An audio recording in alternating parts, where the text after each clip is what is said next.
want an umbrella for the sun. I saw him resting over there. Actually, I have this. I'm just perfect. Try to scope out of the shade spotlight. Okay. It is. Yeah.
Yes.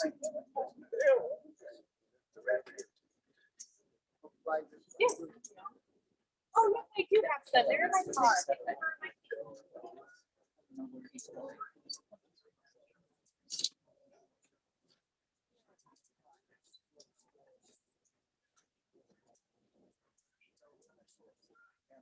Get it, Rocky.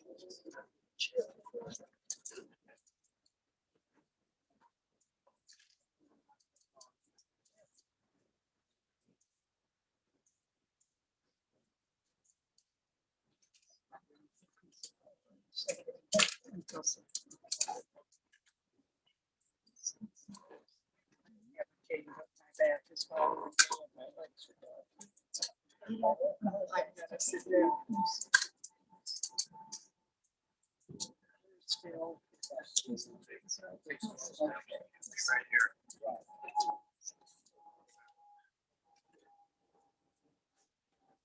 Thank you.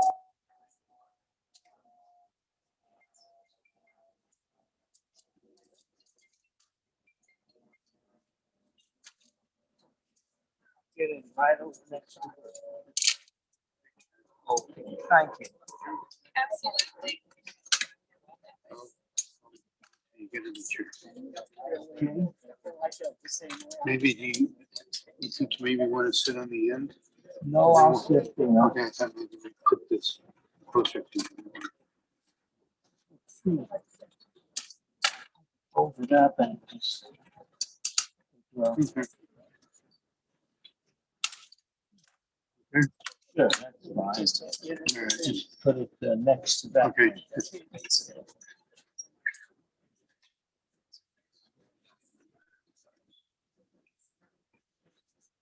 Couple more. One more step. Okay, fine. You are welcome. Whatever to This do. man has on. Right there, okay? You're up. Yeah, that's good. Thank you so much. Thanks again for your help. I'm very much Very thirsty. I know you. Long time ago. Yeah. Been around a long time. Had a death in your family. We did, David Shearer, yeah. Okay, you. thanks for your help. You're welcome.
We have all these chairs right here for you. Come on forward.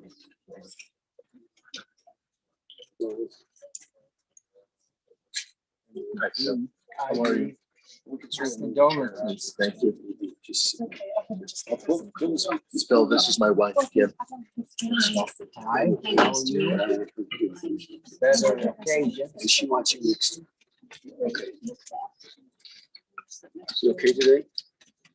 Thanks for your help this morning. I appreciate it. I wasn't sure, I didn't ask that one question. His parents. Makes a big difference. Huge difference.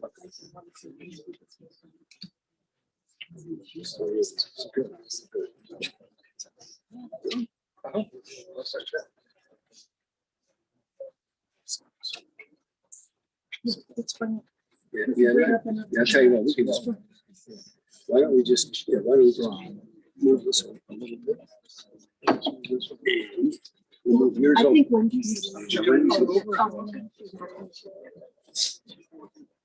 The other move is just a little bit. So we got another chair.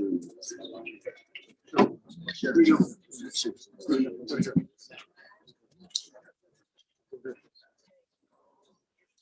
Sitting up here.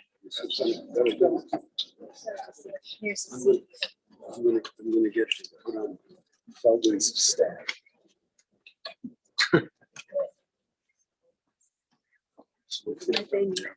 I can stand. Right now.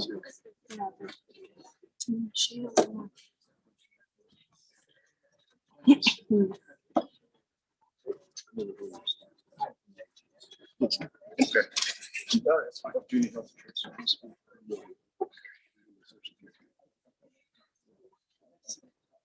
Okay, so I want to ask the two of you to stand up. Sharon, I want to ask you to stand up. And I'm gonna ask you. Yeah, I think we'll do great. Okay. now. Yes, Oh, ma'am. I would So. work here. Next year, I'm in Dallas. It's fine. It's fine. So. Some somewhere. Not sure. Oh, there's. I told you. So you know that in our tradition, Clean it. there are people who mourn and there are mourners. Okay. Our tradition says that children mourn on mourners' lives. Parents who sometimes it happens shouldn't happen, but parents are mourners for their children. Brothers and sisters are mourners for one another. And spouses are mourners for one another. When they consider this. We can say anything. So these are because obviously commanded to do so, but we do so because we need to do something. We also need to make sure that people recognize who the mourners are. Make sure that. Let's take the wipers off. So we got blacks. I like, They are tight. yeah, you should wear them. Go here. Praise thy you, O Lord. Ruler of the universe. Give it a heart. Just a little heart. Just blessing the conversation. Just careful. Just break stuff. It deserves that. So now these are our two cups. So I want you just to tear it up. To tear it up. They're cut in the middle. Just tear it up. Yeah, good. It's good. Good.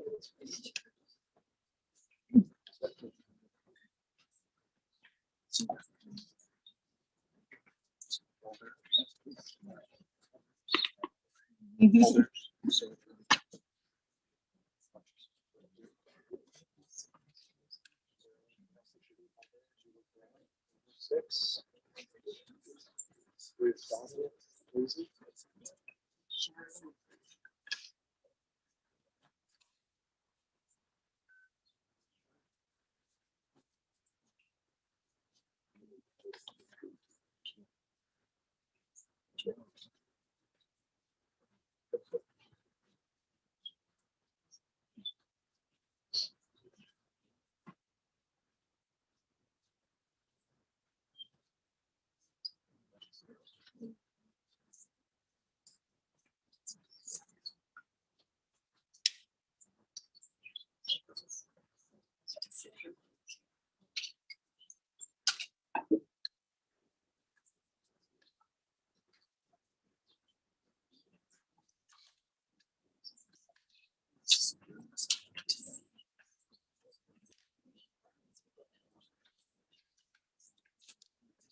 No, this is all you.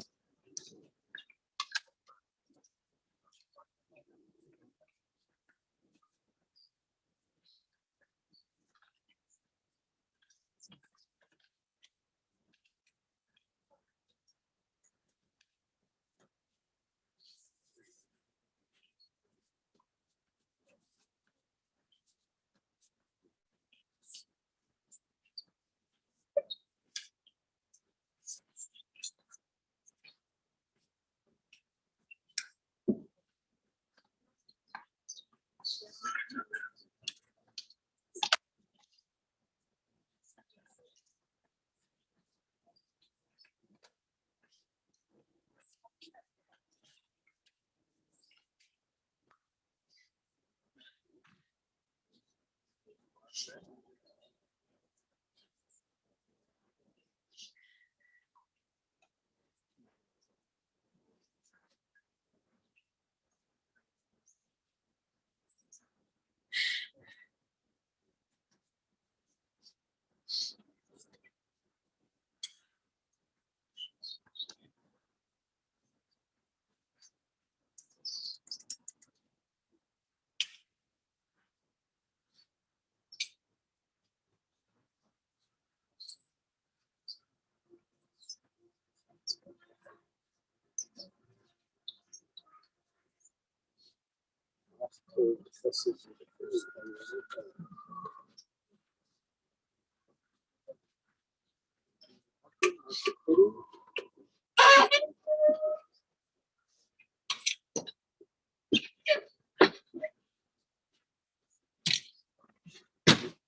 and gentlemen, if I can remind everyone to please turn off your cell phone for the service.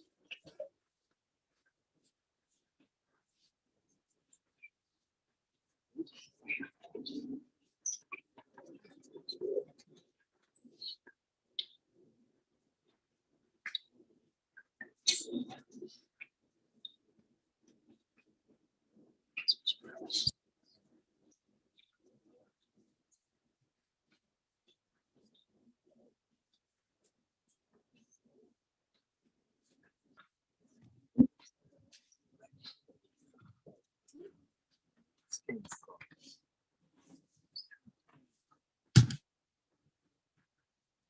the 121st Psalm. Yisoi Nayel Heharim, Me'ayin Yavo Ezri. Ezri Me'im Adonai Oseh Shemayim Va'aretz. Al Yetein Lamot Raglecha, Al Yanum Shomrecha. Hine Lo Yanum Velo Yishan Shomer Yisrael, Adonai Shomrecha. Adonai Tzilcha Yad Yiminecha. Yomam Hashemesh Lo Yakeka. V'yareach Balayla. Adonai Yishmorcha Mikol Ra. Yishmor et Nafshecha. Adonai Yishmorcha Tzeitcha Uvoecha Me'atav Yadullah. I will lift up mine eyes unto the mountains. What is the source of my help? My help comes from the Lord, maker of heaven and earth. God will not let your foot give way. Your protector will not slumber. Behold, the guardian of Israel neither slumbers nor sleeps. God is your guardian. God is your protection at your right hand. The sun will not strike you by day, nor the moon by night. The Lord will keep you from all evil. He will keep your soul. The Lord will guard your going out and your coming in, from this time forth and forevermore. Eloheinu v'Elohei Avotenu, our God and God of all generations. Thou governest all things with infinite wisdom and mercy, and who guidest the destinies of all of humankind. As a parent have you loved us and showered your blessings upon us.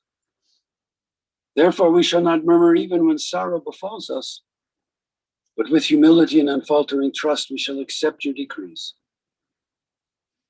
In joy and in sorrow alike we praise your goodness and acknowledge your justice. We remember that we are but strangers upon earth. Like a shadow, our life flees away. Help us, O God, so to walk in your sight, that when the few years of our earthly pilgrimage are ended, we may be ready to meet our end with tranquil mind. To thee we look for comfort and strength. When one of our beloved is taken from us and a link is broken in the chain of love, which binds us together. Though we walk in the valley of the shadow of death, we shall fear no evil, for thou art with us. Be praised, O eternal our God, in all your dispensations. And sanctified be your name now and forevermore.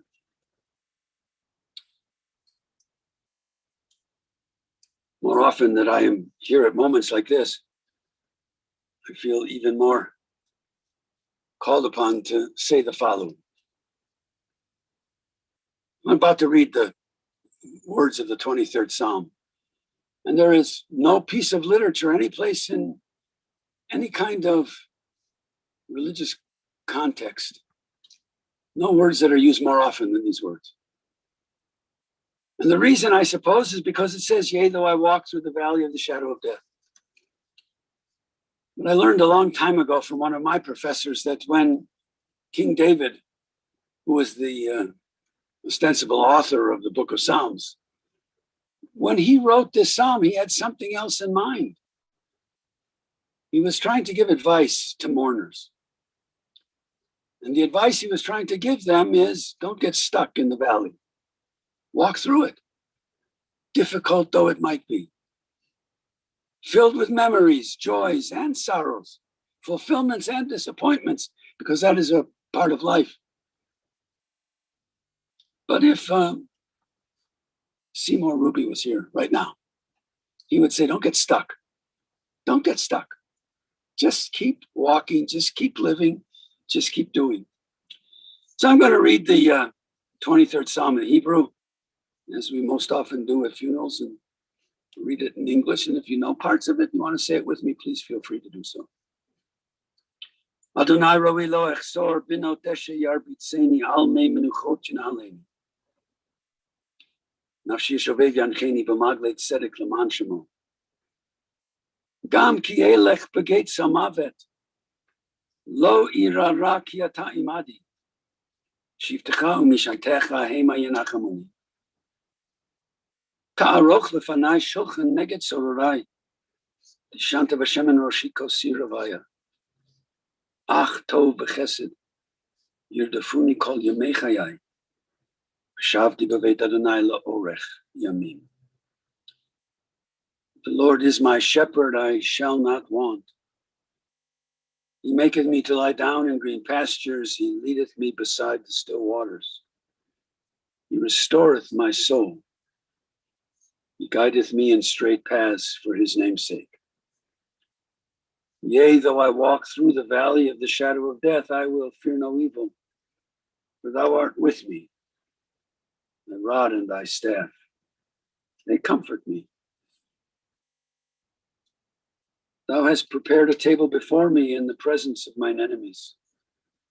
Thou hast anointed my head with oil, my cup runneth over. Surely goodness and mercy shall follow me all the days of my life, and I shall dwell in the house of God forever. I would like now to call upon Reed to share some thoughts and some important information about his dad, for as far as he can get. It's not going to be very far. So, thank you, Rabbi Foster. See all of you here.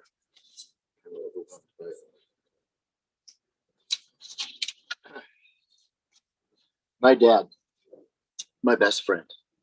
I want to say a few things about my dad. And I had promised to have you guys out of here by dinner time, all right? Seriously, I could do that, but I'm going to trim it down some. You don't have to trim it down. I already did. I started to make a list of things that should be said about him. And when I got in the 50s, I kind of stopped and I decided, it might be best just to tell a few Rube type stories. I'm going to try and get through it. And it's not going to, I'm sorry if I don't, but I have Sarah get ready to pop up here if I don't get through it. So,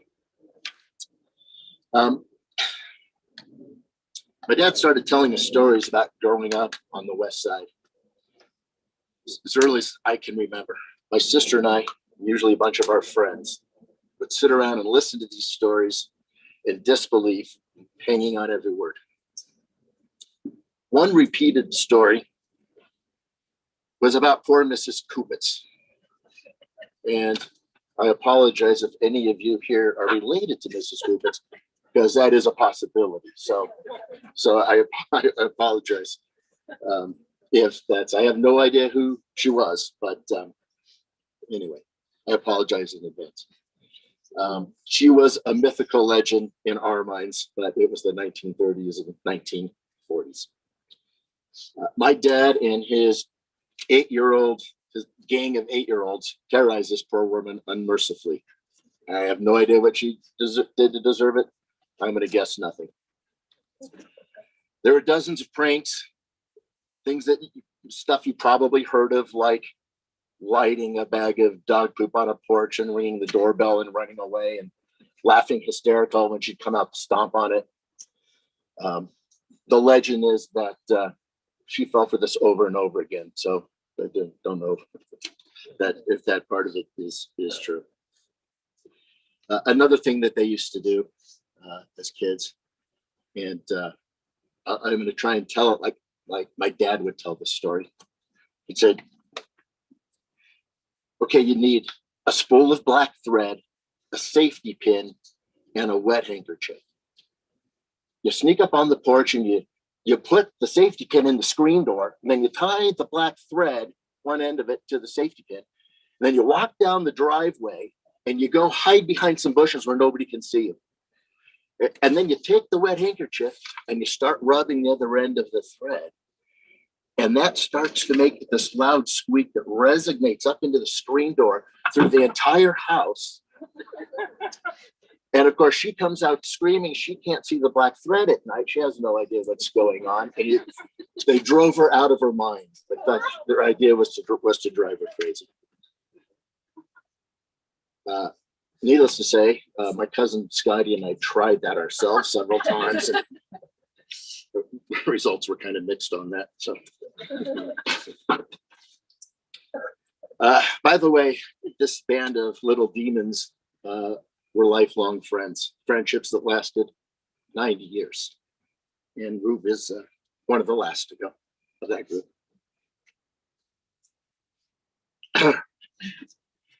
Baseball and basketball became his passion by high school. He won the state batting title in 1949, his senior year at North High School. He got signed by the Red Sox and was sent to play in Manhattan, Kansas. He says that many of the night games were canceled because the bugs were so thick around the lights that they couldn't see to play.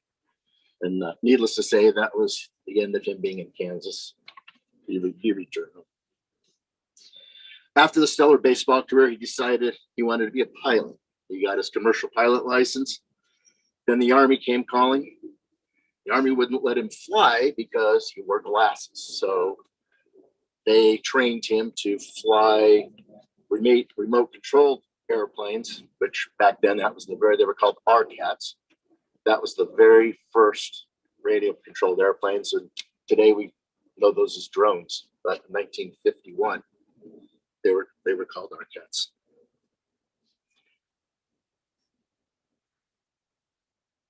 He remembers his 3 years in the Army as the funnest years that he's had in his life. And he had lots of stories that I can't share about Juarez, Mexico. After the Army, he met my mom, and my mom's dad was a car dealer.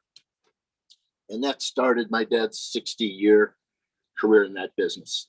I was very fortunate that he taught me that business. I worked for him for about 10 years, and then we were partners for about 10 years, and then he worked for me for 10 years after that.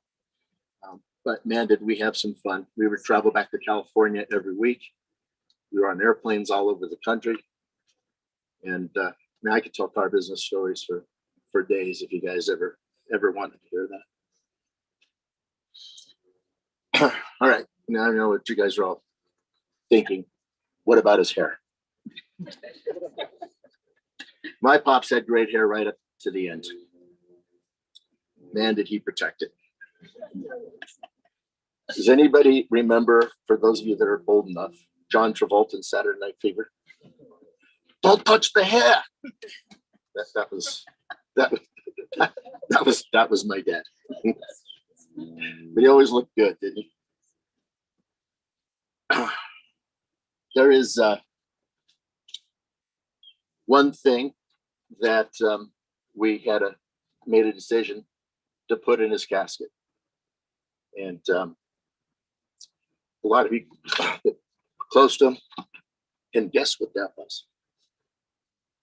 But it's a bottle of Stoli orange.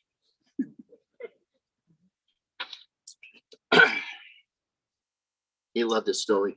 It had to be Stoli, and it had to be orange.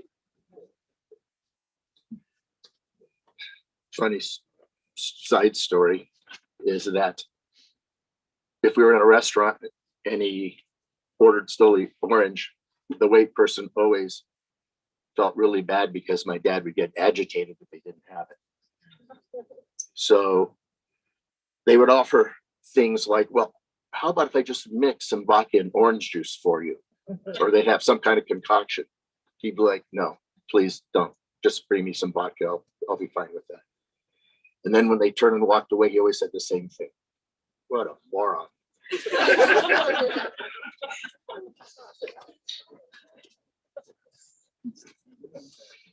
But I want to talk about the luck of the draw, because it was just dumb luck that Lori and I were born into this world and raised by the two most loving and giving people in history. For those of you that are here that were at the leadership conference, I apologize because you've heard this before.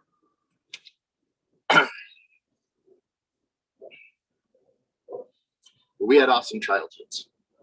Our parents took us everywhere, did everything with us, and Lori and I needed nothing. We water skied, we snow skied, we traveled. They took us everywhere. My dad built a basketball court in our backyard. And him and I would play one-on-one or round the world or horse way into dark. He'd go get some makeshift lights that he would set up so we could continue playing. Whatever we needed. Most importantly, my parents taught us love. What it means to love your kids and want to do the best for them. It's a legacy that has been passed down to me and Lori's kids, and I see it being passed down to their kids, and that is what made my dad proudest of all. Dad, we will miss FaceTiming you every night, and I mean every night. I'm going to miss you calling during every Broncos, Nuggets, and Rockies game, which you rarely ever missed. I knew when the phone rang, things weren't going too well, and something wasn't right. You guys remember Clint Hurdle? He was a Rocky manager about 10 years ago. My dad's nemesis. Every night he'd be making pitching changes that didn't make sense, and my dad would call me. He would be screaming, and he'd be screaming about the Montforts and how they're keeping this guy. I mean, it went on for years. I think he bitched about Clint Hurdle like 3 or 4 years after he was already fired. He's still bitching about Clint Hurdle. My sons, sorry, have to pick up that. Boy, didn't I like for me.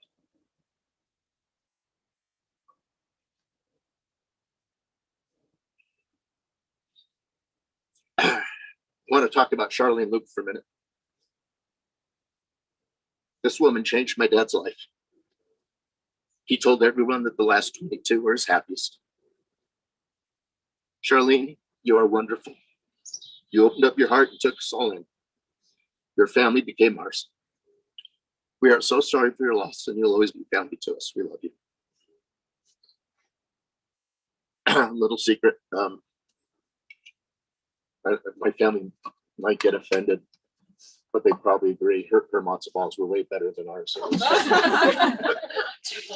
they're legendary. The matzo balls are absolutely legendary.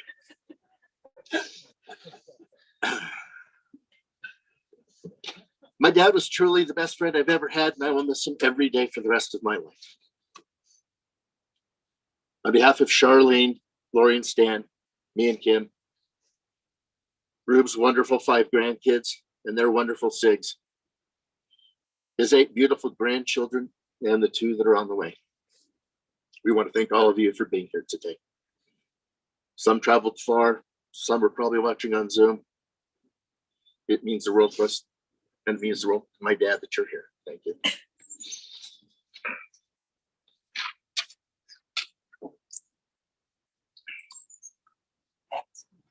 Thank you. I think your dad would have loved the laughter. I know he would have. And he also would have wanted you to say thanks to your mom for those early years, because I'm going to talk about that in a few moments. Your families were intertwined. And most of you know, I can't say that most of the time. In fact, I can't remember a time like this that I've ever said it before about how close 2 families have become. So it's important. Poet has written, birth is a beginning, and death is a destination. But life itself is a journey, a sacred pilgrimage made stage by stage.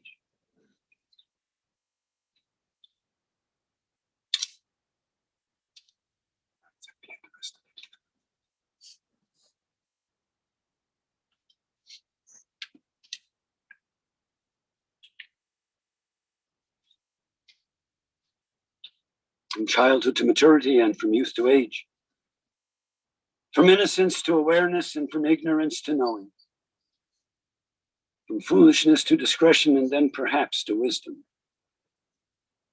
from weakness to strength or from strength to weakness and often back again, from health to sickness and back we pray to health again, from offense to forgiveness, from loneliness to love, from joy to gratitude, from pain to compassion, from grief to understanding, and from fear to faith, from defeat to defeat until looking backward or ahead, we see that victory lies not at some high place along the way, but in having made the journey stage by stage, a sacred pilgrimage. Birth is a beginning. Death is a destination. Life itself is a journey, a sacred pilgrimage made stage by stage, from birth to death, to life that is everlasting. Beloved family, dear friends, first I want to ask, can you all hear me? Okay. This is a terrible time for you as family and for all of us who knew him, because he really did impact our lives. And while for most of you, he impacted your lives more than he did mine, he did impact my life. And we had a wonderful relationship, I'd say these last 15 years or so. And I'm grateful for that. From time to time, we would have lunch together. From time to time at those lunches, he would share with me very intimately what his concerns were, who he wanted to protect, how he wanted life to continue. And there was nothing but sincerity in what he said. So I know that you've been standing a while, and I hope that you will permit me just a few. I'm addressing this to you because they're all seated. That was a laugh line, but nobody took it. I know that you've been standing a while, so give me a few more minutes to add to the very beautiful words and thoughts that you have shared with us. These times are very difficult because of COVID. I venture to say that were we able to gather any place we chose to, the truth is that there would be many, many more people here because he really impacted so many lives.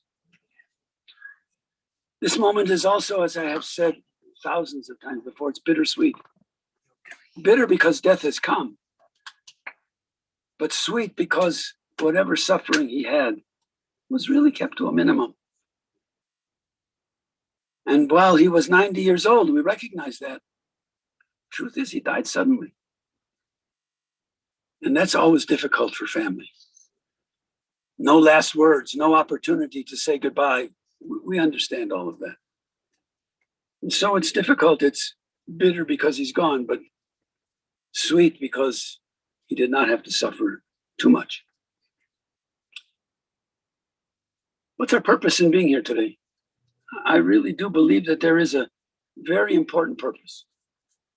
And as I said to the family yesterday, I believe that people do what they do in life because of the kind of person they are, rather than them becoming the person that they want to be because of what they've done. It's a big difference. And I believe that he was that kind of person who did what he did because of who he was and what was on the inside. I believe also that you as a family have important tasks to do. You have to grieve for your loss, each of you in your own way. Charlene, you, because of the years that you shared together. You as children, his children that came to him through Charlene, grandchildren, great-grandchildren, you're all a part of life. And you have to grieve for your loss. That means shedding your tears. It means being angry. It means being frustrated by not having him here anymore. I went to Charlene's yesterday with family, and I said to Charlene, I got there a minute or two early, and I said, Charlene, how are you doing? She said, I'm okay today. I know that that means tomorrow she might not be. And that's okay. That's the way it is supposed to be. We have to grieve for those that we lost. Secondly, and this is difficult to say because I think he had a different point of view about all of this. We have to wonder not only about the miracle of birth, because it is a miracle, whether your children or grandchildren or great-grandchildren, whatever it is, there's a miracle in new birth. And there is a mystery in death. For all of us who are here, we may think different things about what happens to us when we're gone. I've said this again so many times, but I think it's true. People ask me all the time, Rabbi, what's going to happen when I die? And I say, I have two answers. Number one, I honestly don't know because I've not been there. That was a laugh. Went to the next one. And the second answer is, I am not anxious to find out. And that was him. He wasn't anxious to find out. I know he struggled with belief and ritual. I know that. But deep down inside, he also struggled with, is there or isn't there? Is there a good baseball team there for him to get into? He doesn't know. None of us know. But we have to wonder about it, and we have to live by the philosophy that we have. Third task for you as family, and for all of us as friends, is to remember who he was. Remember who he was in his highest moments of living. He was not perfect. He made mistakes, as we all do. But he also lifted all of us up because of who he was. And he wants to be remembered for all of those things that he did in his highest moments. And it's good if we do that. And lastly, and I say this to the children, the grandchildren, and ultimately to the great-grandchildren, take some aspect of his life and emulate who he was on earth, because the truth is, he did make this little corner of the world of which he was a part a better place because of him. Much better place. And whether it was the smile or the sense of humor or the hopes and the dreams and the quality of life that he wanted for himself and for those he cared about, he made this world a little better, a better place.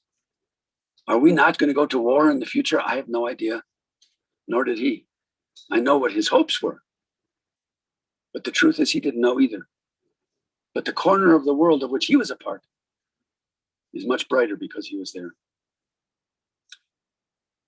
I want to talk a little bit about his legacy, and not just what he did, which you so beautifully shared. I want to talk a different part of his legacy.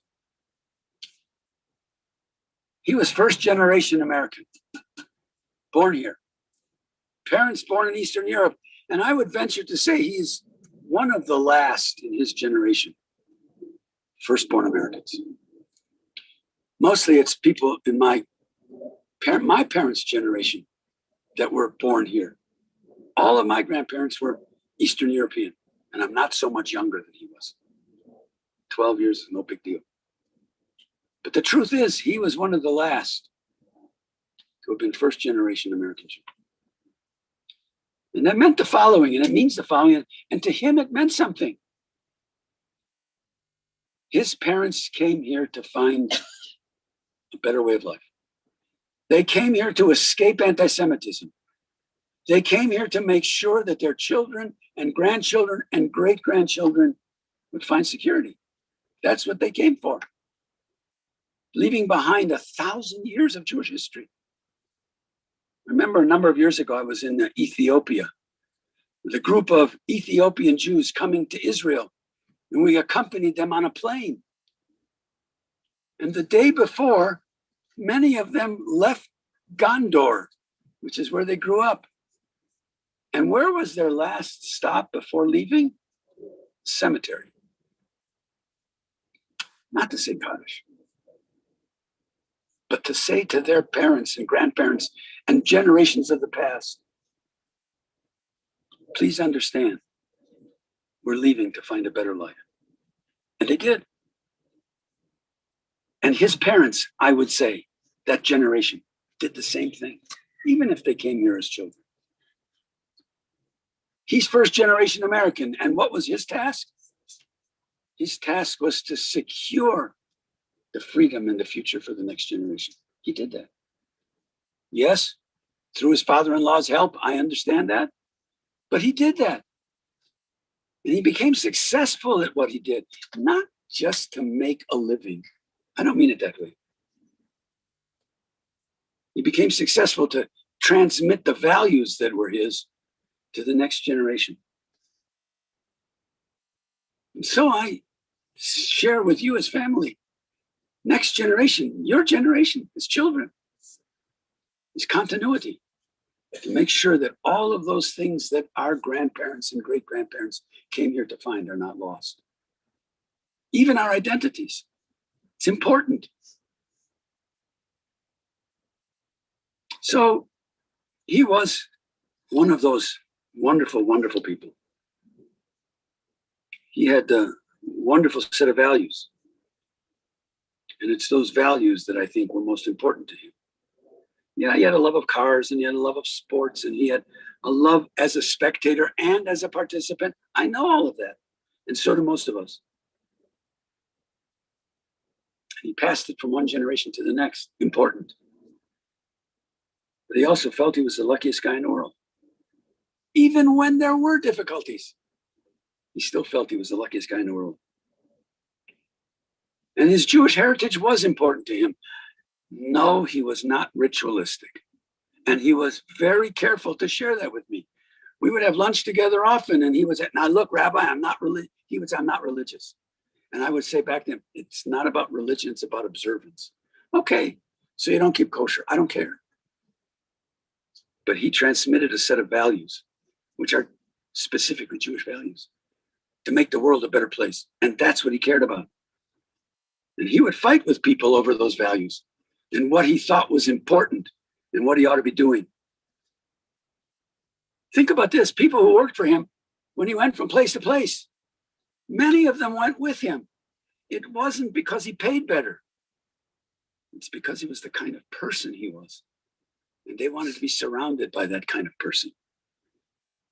So he was religious in my mind, in a very important way, much more important for me than rituals. He was religious in terms of how he treated people. It was those values and the love of people and the families that he helped nurture together. That was important to you. And trust me, it's not always the case. I've been through so many divorces in 52 years here. I can tell you, very few people, very few individuals make that ability to find strength and to find care and to find love even if it's two different families joining together. And you all did that. It's remarkable about that care. It's remarkable about his sense of humor and his ability to move forward. Listening and watching him these past few years have given me a sense that he was really a good person, a very good person. He was a mensch in that way. Little by little, he made his little corner of the world a better place. And I honestly believe he made each of us who had a relationship with him even just a little bit better because of that relationship. And when all is said and done, what else can we ask of a human being but to do that? And so to all of you, to his first wife, many years together. May those memories of those better years remain with you as a source of strength as you live your life and as you continued to help bring him and his new family together. It wouldn't have happened without her as well. It wouldn't have happened without Charlene. It wouldn't have happened without you kids and what you're transmitting to your children and grandchildren. It's so terribly important. And so to you, his children and his stepchildren, more or less. Understand that he made a difference. And you will continue to make a difference as he did. That's what continuity is all about. And to you, Shar, you spent these last 22 years with him. May you find strength in the days that lie ahead. May you find courage. May you find smiles. And may you find the ability even to cry when you need to cry. Because I hope and pray that that will help you in days to come. Now I want to read this poem, which I have read many, many times as well. You know, if you've been a rabbi as long as I haven't done as many funerals, I mean, I've done more funerals than there are poems to use. So, but this one I think is special, even though he probably would say, I don't believe it. But he would have wanted to believe it. It's called The Messenger. Poet wrote, I am closer than ever before. As the morning sun rises and throughout the busy day, I am with you. Until the setting sun disappears on the horizon and we watch the day turn into night, I am here. You may feel a faint breeze stir around your head while you slumber as I gently kiss your forehead goodnight. The stars that shine so brightly in my heavenly sky help me watch over you and keep you from harm. I am the wind in the trees and the song of a bird. I am moonbeams in a midnight sky and a glorious rainbow after the storm.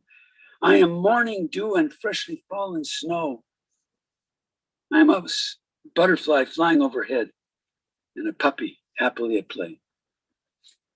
I'm a smile on a stranger's face, a gentle touch, a warm embrace. Listen to the wind for my message of love. Watch the sun rise and set in the sky with me. Feel my essence encircle you with warm memories. Open your heart to know I am not gone. Reach deep into your soul, you will find me. I am here. Have no fear. I am with you always. I do believe that in his highest moments, that's what he would want of you, to understand that in some miraculous way, he'll always be with you. It is in that spirit then that we resolve to face our grief without self-pity, but with bravery and integrity, keeping before us forever the blessings that God conferred upon us in this life that he but lent to us. I'm sorry? Oh, you told me he didn't. No, I told you my son. I know, but he told me before, he said his son is going to come up and read his piece, but he didn't. Blake, I'm sorry. It's exactly what I said. It's exactly what I said to them yesterday. I don't want to get to this part of the service and say, someone says to me, I was going to say something. It's yours. Sorry. It's your fault. Okay. Thank you. I'm sorry. He was a nice guy. I must say I've been a little bit nervous to do some public speaking. It's not always been my forte. But what I keep imagining is those bright blue eyes and the amount of confidence that Ruby always had, and you guys all know and witnessed. I actually feel okay coming up here and talking to you guys. My grandfather Ruby was a very great man. I don't need to sit here and tell you all that because you know. But he taught all of us how to be passionate and really how to love each other and be a loving family. I think that was a thread that always went through everything. He was an avid Denver sports fan, and he instilled that in all of us. I think we're all big into the Denver sports because of him. He was also the foremost expert in Denver history. I could come to him and ask him questions, which I had a lot. He always had the answer. It was great to learn from him and see not just our family history, but the history of the city that he loved the most. I have lots and lots of fond memories of our interactions. I think as a little boy, what I remember most is he would always pick me up on Saturdays, and the first thing he would do is take me to Toys R Us. Every time he knew what I wanted, and it was always a toy gun. I was never allowed to have toy guns. So I got to play with it all day until I got home, and then it was quickly in the trash can, which was fine. I got my time with it. I think my thing I keep going back to and reflecting the past few days is when I was 12 years old, I had an awesome opportunity to get to, first of all, fly on an airplane by myself for the first time and go spend a week with Ruby out in California. It really was one of my favorite vacations of all time. We, he pretty much was the coolest grandpa that ever existed. He took me to Disneyland. We went to Santa Anita. I went to the horse races for my first time. He took me to my first college baseball game. I became a fan of the Long Beach State Dirtbags. We also went to all of his softball games, and we played catch every single day. We were always very into baseball together. He obviously passed that down to all of us. I also got to drive up and down Southern California with him as he wholesaled cars. That was when I first got a taste for his passion for traffic. He wasn't a huge fan, but I also realized on that trip when we were doing that depending on who he was talking to, his middle name was either Jack or Jose. He also taught me how to whistle on that trip. It was for some reason, a big hurdle in my life. I could never whistle. And so he made it his objective on that trip to teach me how to whistle. He bought a tape that he'd play in the car. And by the end, I was whistling, and probably a little too much. I think I drove everybody crazy. But that was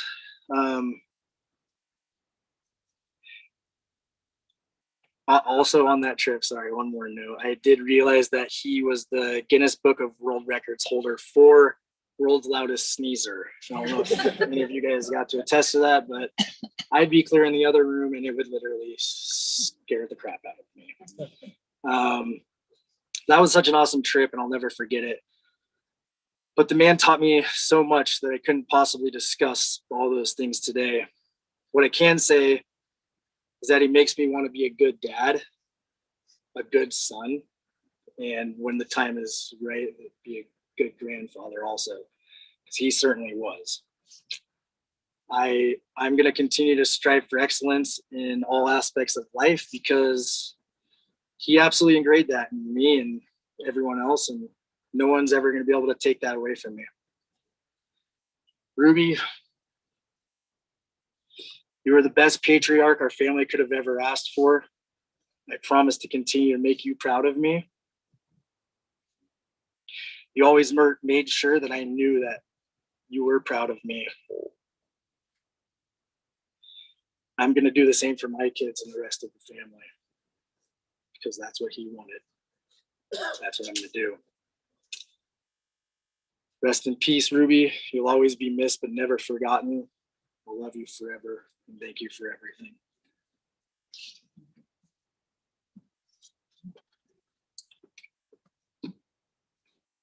I just have one sec. I just have one story. I shared it with you guys yesterday. I always try to make sure that whoever's going to speak speaks first, because I don't want to repeat what people have said. And a couple of years ago, I had a funeral, and it was at the temple, and I had said that to the family beforehand. And they got up and they spoke at length. And when I got up, I went like this with my cards, because they had said everything that had on my cards. Anyway, thank you very much. Adonai Natan Adonai Lakach Yehi Shem Adonai Mevarach Me'atavi Adonai. God has given. God has taken away. Praise be the name of God now and forevermore. Let us say together, Amen. Touch me. Yes.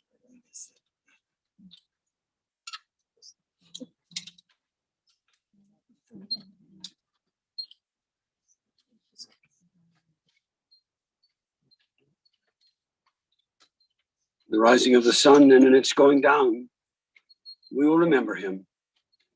In the blowing of the wind and in the chill of winter, we will remember him.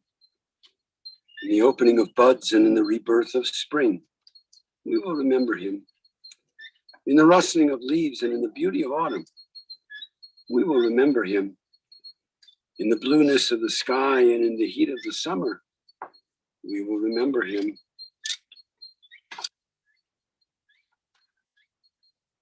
The beginning of the year and when it ends, we will remember him. When we are weary and in need of strength, we will remember him. When we are lost and sick at heart, we will remember him. When we have joys we yearn to share, we will remember him. When we have decisions that are difficult to make, we will remember him. When we have achievements based on his, we will remember him. So long as we live, he too shall live. For he now is a part of us, and we will remember him. Baruch atah Adonai Eloheinu melech haolam, asher yatzar etchem b'tzamo v'zanchi kel etchem b'tuvo, v'hemit etchem b'din v'natah b'tokechem chayei olam. Baruch atah Adonai Dayan ha'emet. Praise you, O Lord our God, ruler of the universe, who forms us in the divine image, who nourishes and sustains us in your goodness, causing all of us to die, implanting immortal life within us. We praise you, O God, the judge of truth.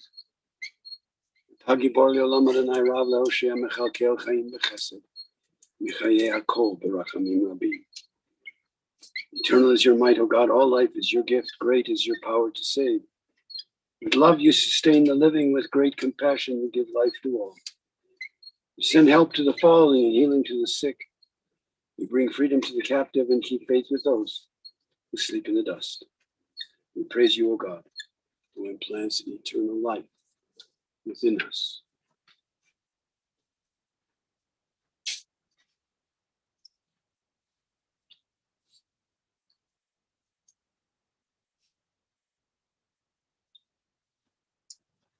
On behalf of the President of the United States and a grateful nation, it's my privilege to present this flag to you in his memory and his honor of serving in the United States Armed Forces.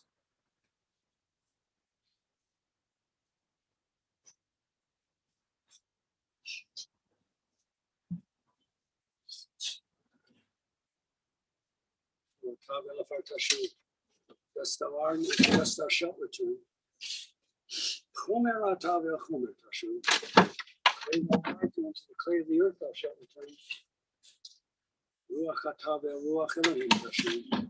Spirit art thou, and to the Spirit of God we commit your soul this day.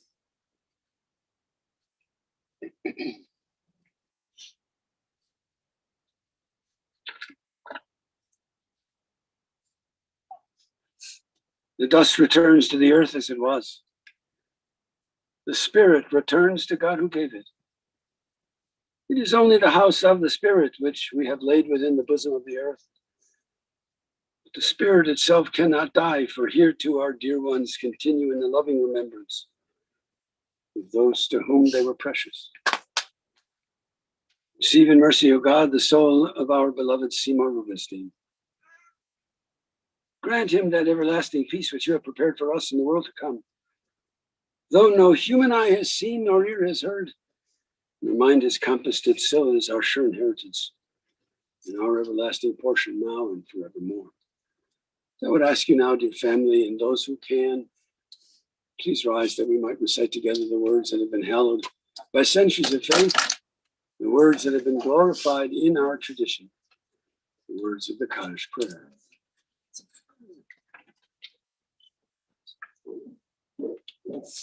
Yitgadal v'yitkadash shemei Rabbah.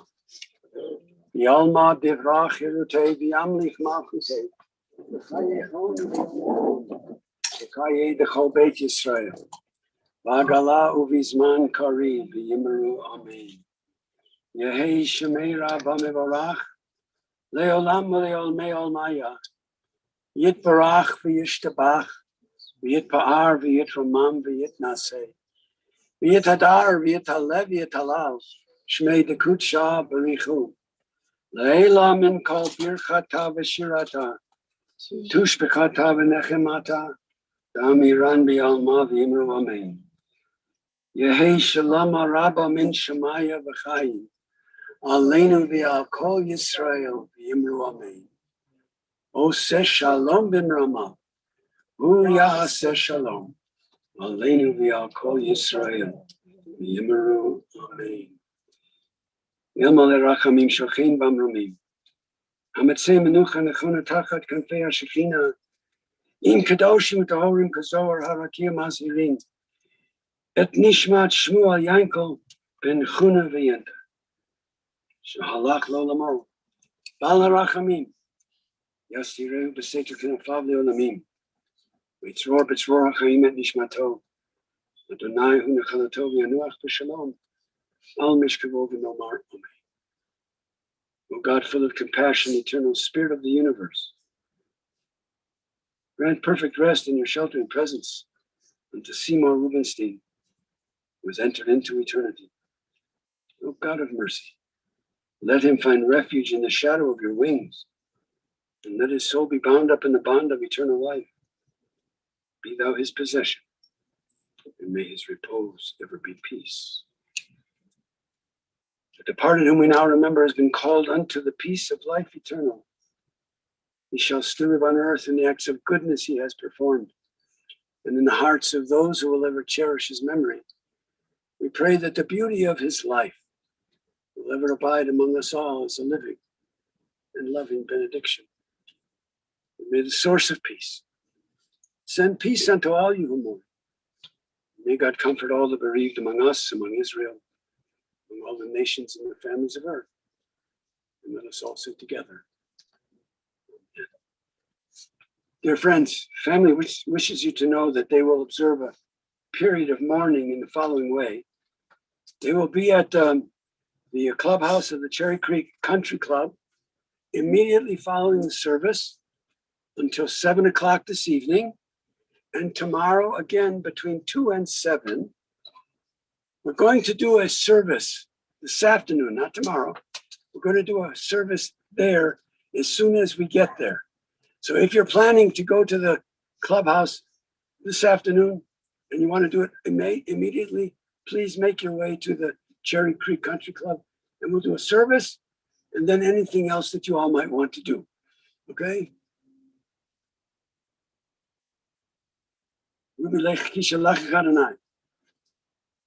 Go your way, for God has called you. Lech v'Adonai yeh imach. Go your way, and may God be with you. Halach lefanecha tzidkecha kavod Adonai yasvecha. May your righteousness go before you. May the glory of God receive you. Let us all say together. Amen. Gentlemen, thank you. That does conclude our service. This family wants to put some dirt in.